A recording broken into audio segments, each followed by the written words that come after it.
ಎಲ್ಲ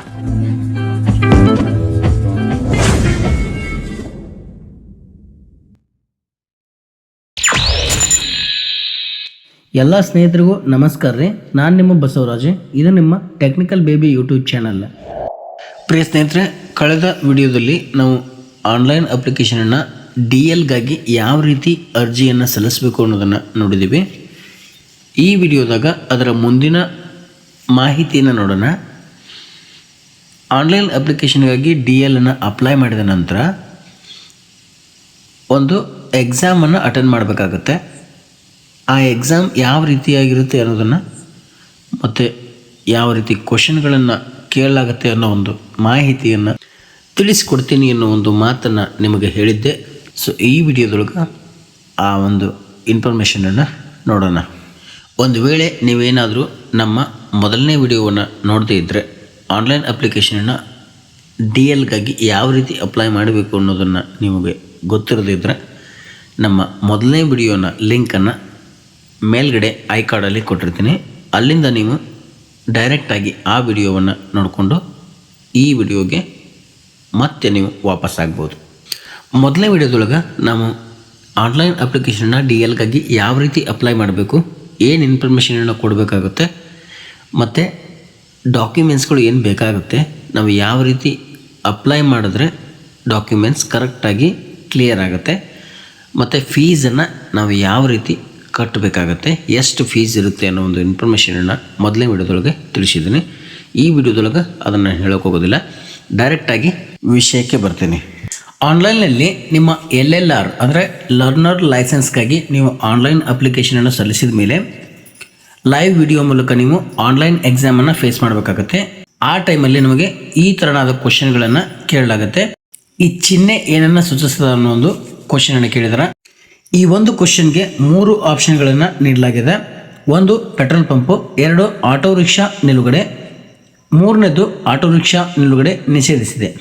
ಈ 3 ಆಪ್ಷನ್ಗಳಲ್ಲಿ ಒಂದು ರೈಟ್ ಆನ್ಸರ್ ಆಗಿರ್ತದೆ.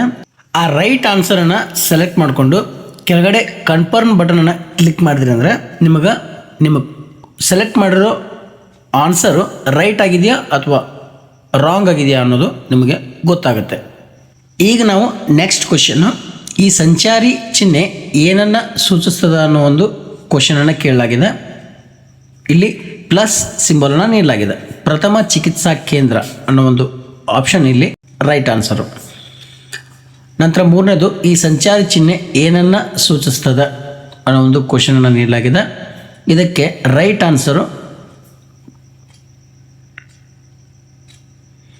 ದಾರಿ ಕೊಡಿ, ಮುಂದೆ ಆಸ್ಪತ್ರೆ ಇದೆ, ಮುಂದೆ ಸಂಚಾರಿ ವೃತ್ತವಿದೆ.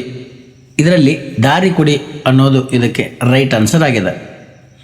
ನಂತರ 4ನೇ ಕ್ವಶನ್ನು, ಈ ಸಂಚಾರಿ ಚಿಹ್ನೆ ಏನನ್ನು ಸೂಚನೆ ಮಾಡ್ತದೆ ಅನ್ನೋ ಒಂದು ಕ್ವಶನನ್ನು ಕೇಳಲಾಗಿದೆ. ರಸ್ತೆ ಮುಚ್ಚಿದೆ, ವಾಹನ ನಿಲುಗಡೆ ನಿಷೇಧಿಸಿದೆ, ವೇಗ ನಿರ್ಬಂಧ ಕೊನೆಗೊಳ್ಳುತ್ತದೆ. ಈ 3 ಆಪ್ಷನ್ಗಳಲ್ಲಿ ಒಂದು ರೈಟ್ ಆನ್ಸರ್ ಆಗಿದೆ. ಆ ರೈಟ್ ಆನ್ಸರ್ ಯಾವುದಪ್ಪ ಅಂದ್ರೆ ವೇಗ ನಿರ್ಬಂಧ ಕೊನೆಗೊಳ್ಳುತ್ತದೆ. ನಂತರ ಮುಂದಿನ ಕ್ವಶನನ್ನು ನೋಡೋಣ.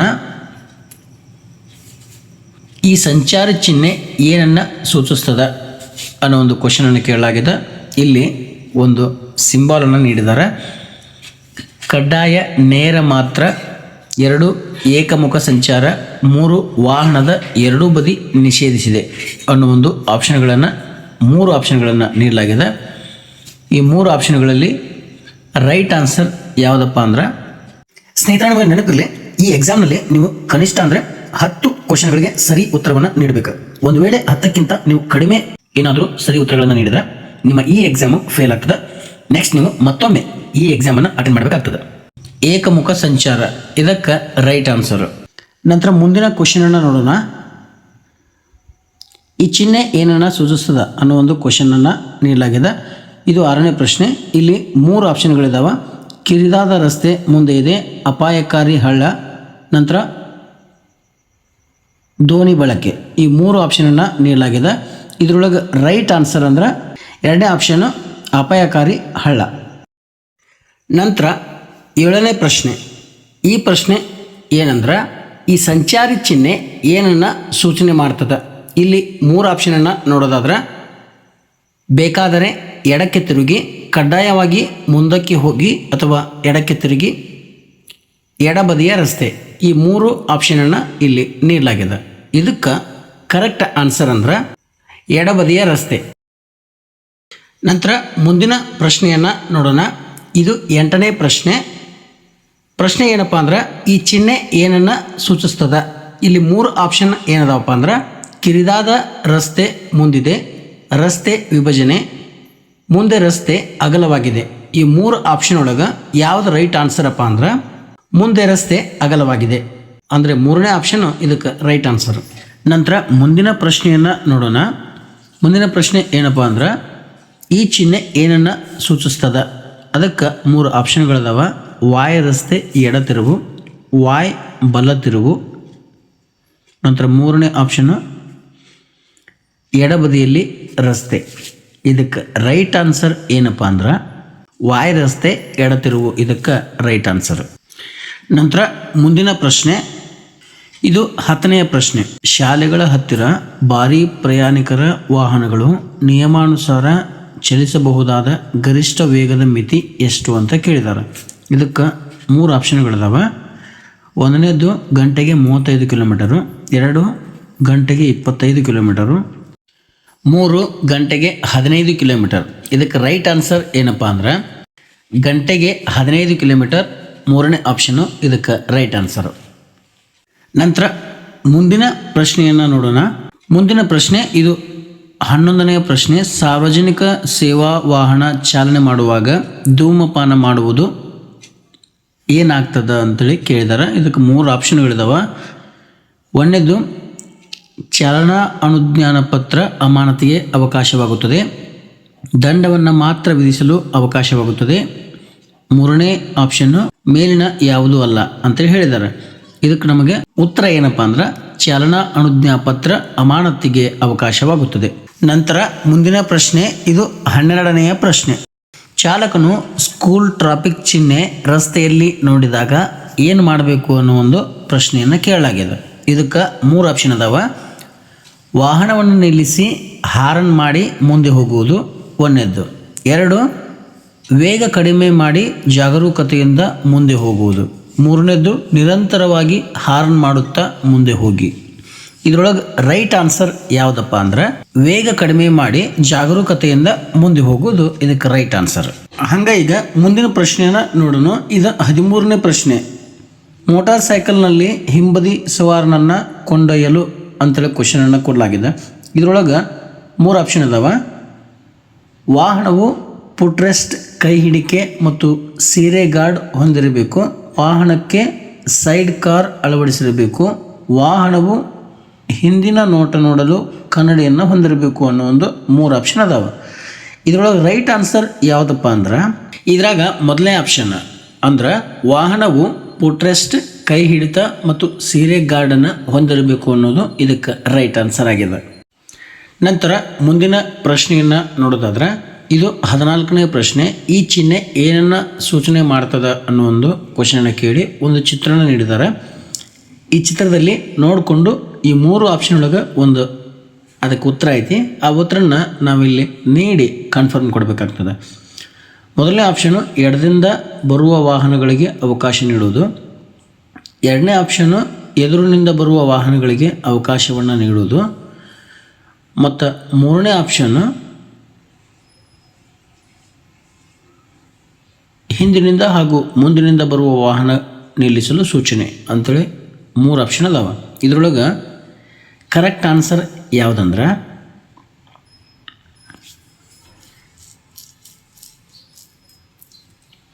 ಹಿಂದಿನಿಂದ ಹಾಗೂ ಮುಂದಿನಿಂದ ಬರುವ ವಾಹನಗಳಿಗೆ ನಿಲ್ಲಿಸಲು ಸೂಚನೆಯನ್ನು ಮಾಡೋದು ಇದಕ್ಕೆ ರೈಟ್ ಆನ್ಸರ್.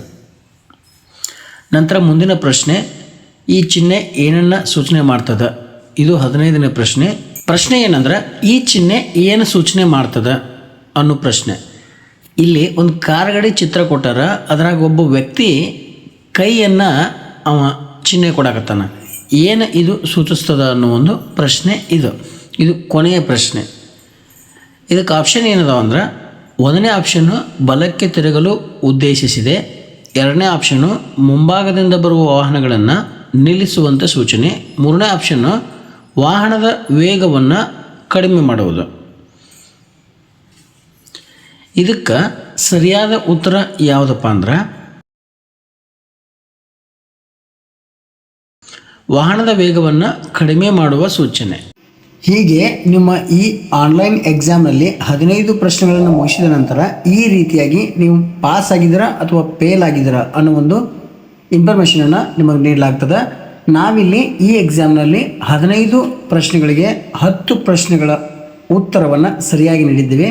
ಸೊ ಹಾಗಾಗಿ ನಮ್ಮ ಈ ಎಕ್ಸಾಮ್ ಪಾಸ್ ಆಗಿದೆ. ನೀವು ಎಕ್ಸಾಮನ್ನು ಪಾಸ್ ಆದರೆ ಈ ರೀತಿಯಾಗಿ ನಿಮಗೆ LLR ಸರ್ಟಿಫಿಕೇಟನ್ನು ನೀಡಲಾಗ್ತದೆ. ಈ ಲರ್ನರ್ ಲೈಸೆನ್ಸು ನಿಮಗೆ 6 ತಿಂಗಳ ಕಾಲ ಅವಧಿಯನ್ನು ಹೊಂದಿರ್ತದೆ.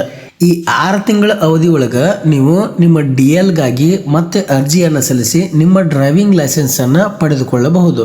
ಈ ಡ್ರೈವಿಂಗ್ ಲೈಸೆನ್ಸ್ಗಾಗಿ ಅಂದರೆ DLಗಾಗಿ ಅರ್ಜಿಯನ್ನು ಯಾವ ರೀತಿ ಸಲ್ಲಿಸಬೇಕು, ಏನೇನು ಪ್ರೊಸೆಸ್ ಅದಾವ, ಅದನ್ನು ನಾವು ಯಾವ ರೀತಿ ಪಡ್ಕೋಬಹುದು ಅನ್ನೋದನ್ನು ಮುಂದಿನ ವಿಡಿಯೋದೊಳಗೆ ತಿಳಿಸೋ ಕೆಲಸವನ್ನು ಮಾಡ್ತೀನಿ. ಈ ನಮ್ಮ ವಿಡಿಯೋ ನಿಮಗೆ ಇಷ್ಟ ಆಗಿತ್ತಂದ್ರೆ ಒಂದು ಲೈಕ್ ಮಾಡಿರಿ, ಮತ್ತೊಬ್ಬರಿಗೆ ಈ ವಿಡಿಯೋನ ಹಂಚ್ಕೊಳ್ರಿ, ಅವರಿಗೂ ಕೂಡ ಅನುಕೂಲ ಆಗಲಿ. ಮುಂದಿನ ವಿಡಿಯೋದೊಳಗೆ ಮತ್ತೊಂದು ಹೊಸ ಮಾಹಿತಿಯೊಂದಿಗೆ ನಿಮಗೆ ಭೇಟಿ ಆಗ್ತೀನಿ ಸ್ನೇಹಿತರೆ. ನಮಸ್ಕಾರ ಸ್ನೇಹಿತರೆ, ಬಾಯ್.